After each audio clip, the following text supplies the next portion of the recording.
Welcome back to Acrisure Stadium in Pittsburgh, where the New York Jets have won the toss. They've deferred. There is Coach Robert Saleh in his second season as the head man with the New York Jets. And on the other side of the field, the veteran coach Mike Tomlin, now in his 16th year as the head coach of the Steelers. You know, we blinked, Adam, and winter arrived. Winter is coming, especially from a guy that lives down in Florida and a guy that lives in Arizona. Little chilly out here for two softies. It'll be a touchback. The NFL family has come together to support Hurricane Ian recovery efforts in Florida. Visit NFL.com/auction to bid on authentic and game-worn items and support the American Red Cross's Hurricane Ian relief efforts. You can also visit redcross.org/NFL or text the word Ian to 90999 to make a $10 donation and help those in need.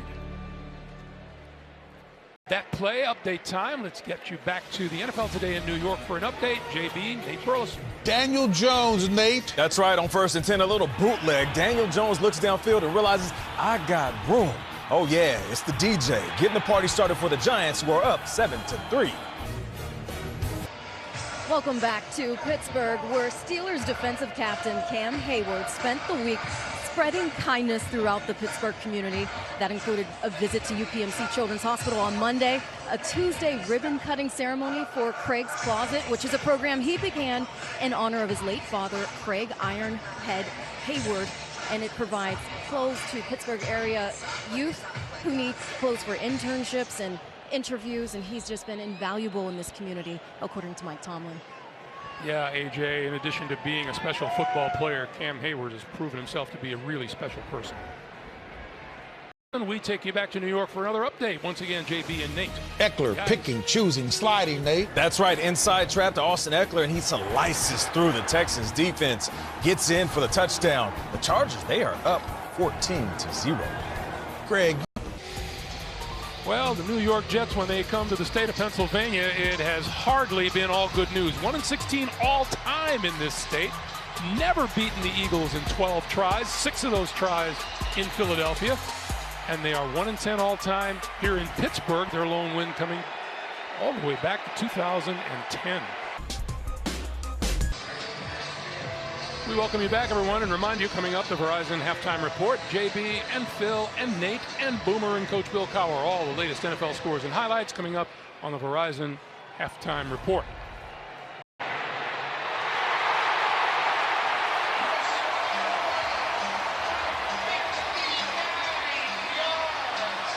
The penalty hurts the Jets to the tune of 3 points.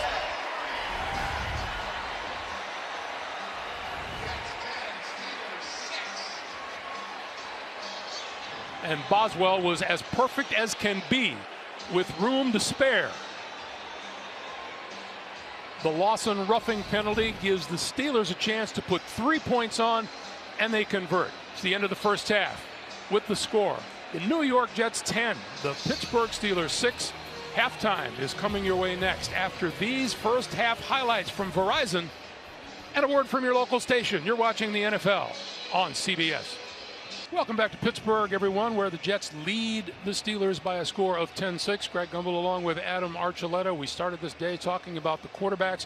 Let's start first with Zach Wilson. 6 out of 16 throwing and 1 touchdown reception. Yeah, well, I think the word is for both quarterbacks and both teams is consistency. I think we've seen some really good things from both quarterbacks at times, and it's really been the negative plays. You know, you look at the Steelers, 6 penalties really hurt them. They're not built to overcome, 2nd and 3rd and long. I think for Zach Wilson, their poor production on 1st down really puts them in some tough situations in 2nd and 3rd down and long situations. So I just think consistency overall from both teams. And we've seen both defenses have their moments of making plays and getting pressure on both quarterbacks as well. Let's go down to AJ. Well, Greg, don't be surprised if there is a Kenny Pickett sighting in this second half. Mike Tomlin wouldn't confirm going in at halftime, but with the Steelers only having 58 passing yards in that first half, he wasn't too pleased, and he did note all those penalties, putting them behind the sticks. That's something they simply cannot afford. He said defensively they need more takeaways, while Robert Saleh praised how Zach Wilson looks his first time back from injury. He said his D-line has to keep getting pressure on these guys. Yeah, the quarterback numbers, AJ, aren't great. As I said, Zach Wilson 6 for 16, Trubisky 7 of 13. The numbers on Pickett, and they are terrific. He saved his best year for his last year. 42 touchdowns, only 7 interceptions. You see from down there. Well, Chase Claypool came over to Kenny Pickett here on the sideline, and he kind of patted his chest, implying to Pickett that it was on him, that he could have made a better effort on that catch. But he also dapped Pickett up right after that, kind of motioning like, hey, keep taking those shots. I'm going to keep on trying to pull him in for you. Thanks, AJ. New York once again. James Brown, Nate Burleson, take it away, guys. 17 straight by Buffalo. That's right, down by 7. Design QB run. Josh Allen takes it to the left, puts the brakes on, and gets in the end zone for an 11-yard TD run. The score is now 20-20, like perfect vision. Another update from New York once again, JB and Nate. Simply Chubb. That's right, just in the nick of time, JB. Nick Chubb grabs this, and he goes untouched 28 yards into the end zone. Browns lead 2017.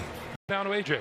Yeah, as Arch mentioned, that crazy catch in the Cleveland game that George Pickens made, he said that was maybe 7 on his top list. He did mention that Odell Beckham Jr., because there were so many comparisons, Odell did DM him after that catch last week. But believe it or not, this catch in practice at UGA, he says that was one of his top catches in his career, guys. Our very own AJ Ross, native of Pittsburgh, Pennsylvania, coming back. We came in with her, the stadium today. It was like returning royalty. You know that? I'm so grateful to be back. There's no place like home, guys. I will say it's been a little chilly here the last couple of days, AJ, but we'll let that go for now. You need thicker skin, Greg. This is nothing. Oh. This is a great day in Pittsburgh. You got that right. You need thicker skin. The sun is out. Are you still complaining about the weather, Greg? Well, not so much now as it was earlier. Oh, my goodness. Gunnar Olszewski is deep. And will not return this one. Takes a knee. We start from the 25-yard line. Coming up next, Game 2 of our NFL on CBS doubleheader features a legendary coach heading to a legendary location. Bill Belichick leads the Patriots into Lambeau Field to meet Aaron Rodgers and the Green Bay Packers. That's coming up next here on CBS. LaMarcus Joyner with the interception and the touchback, and this game is over. The New York Jets play come from behind here in Pittsburgh. They go to 2-0 on the road for the first time since 2015. They pull even at 2-2 on the season, and they defeat the Pittsburgh Steelers 24-20. Boy, what an incredible finish by the Jets. And for the Steelers, it looks like we're going to see a new page and a new era with Kenny Pickett, but credit the Jets on the road when it was not going well with a great fourth quarter, Greg. Our final score, 24-20 Jets. For Adam Archuleta, AJ Ross, Gene Steratore, I'm Greg Gumbel saying so long from Pittsburgh. We'll get you back to our New York studios and the NFL Today update delivered by Little Caesars right after this.